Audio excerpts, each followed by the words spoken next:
আসসালামু আলাইকুম প্রিয় বন্ধুরা। আপনি যদি আগে থেকেই এই চিকেন পুরটা তৈরি করে ডিপ ফ্রিজে রেখে দেন তাহলে সকাল বিকালে যেকোনো সময় ঝটপট মজার স্ন্যাক্স তৈরি করা একদম সহজ। মাত্র কয়েক মিনিটেই বানিয়ে ফেলতে পারবেন chicken roll, chicken Sharma, chicken pizza, আপনার পছন্দ মতো যেকোনো রেসিপি। দেখেই বুঝতে পারছেন পুরটার মধ্যে দারুণ একটা ক্রিমি টেক্সচার, আর এটা আমি কিন্তু একদম সহজ উপকরণ দিয়েই তৈরি করেছি। চলুন তাহলে ঝটপট দেখে নিই কিভাবে বানাবেন এই পারফেক্ট চিকেন পুর। সাদা তেলে রসুন, পেঁয়াজ, কাঁচামরিচ, আদা কুচি ও তেজপাতা দিয়ে একটু ভেজে নিয়েছি। মশলাগুলো ভাজা হয়ে গেছে। এখানে আগে থেকে চিকেন পরিষ্কার করে ছোট ছোট করে কিউব করে নিয়েছি। 500 গ্রাম চিকেন আছে, দিয়ে দিলাম। এখন আস্তে আস্তে বাকি উপকরণগুলো দিয়ে দেব। স্বাদ অনুযায়ী লবণ, 1 চামচ শুকনো মরিচের গুঁড়া, জিরা গুঁড়া 1 চামচ, ধনে গুঁড়া 1 চামচ, গরম মশলার গুঁড়া পরিমাণ মতো, সাদা এলাচের গুঁড়া পরিমাণ মতো, দারচিনির গুঁড়া পরিমাণ মতো, গোলমরিচের গুঁড়া পরিমাণ মতো, কালো গোলমরিচ। চাইলে কিন্তু এখানে আস্ত মশলাও দেওয়া যাবে, সেক্ষেত্রে পরে তুলে ফেলতে হবে। এখন সব উপকরণ মিশিয়ে দিয়ে চিকেনটা ভাজা ভাজা করে নেব। চিকেন থেকে অনেক পানি বের হয়ে এসেছে। প্রথমে এই পানি দিয়ে ভালো করে চিকেনটা ভাজা ভাজা করে নেব। এতে চিকেনের কাঁচা গন্ধটা দূর হয়ে যাবে, খেতে টেস্ট হবে। ঢেকে দিলাম।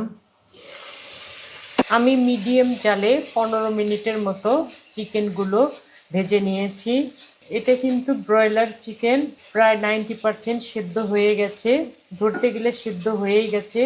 তারপরেও এখানে আমি উষ্ণ উষ্ণ গরম পানি দিলাম হাফ কাপ, যেহেতু মশলা আছে। মশলাগুলো যেন সুন্দরভাবে চিকেনের ভেতরে ঢোকে, খেতে যেন টেস্ট হয়। তাই জালটা আমি বাড়িয়ে দেব।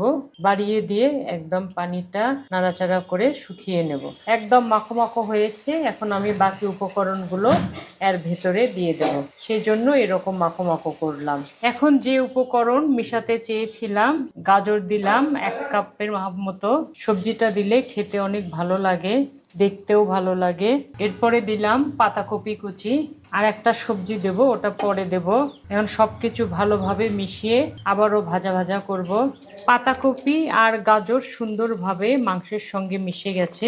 এখানে একটা ক্যাপসিকাম আছে, দিয়ে দিলাম। এটা অপশনাল, এখানে যে কোনো সবজি দিলেই এর স্বাদটা দ্বিগুণ হয়ে যাবে।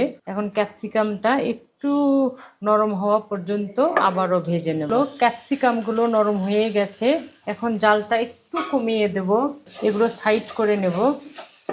সবজিগুলো সাইড করে নিয়েছি। এখন একটা ক্রিম তৈরি করব। এখানে 2 টেবিল চামচ ময়দা নিয়েছি। আমি এর ভেতরেই তৈরি করব। তো ময়দাগুলো একটু ভেজে নেব।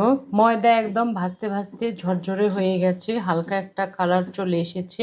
এখানে 1 টেবিল চামচ গুঁড়া দুধ আছে, দিয়ে দিলাম। একটু মিশিয়ে নেব। এখন হাফ কাপের মতো পানি দিলাম।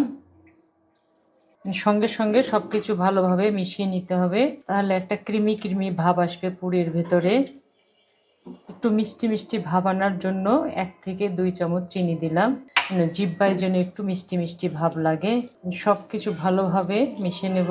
জাল কিন্তু একদম লোতে আছে, আর এই আছেই মিশাতে হবে, না হলে দলা পেকে যাবে।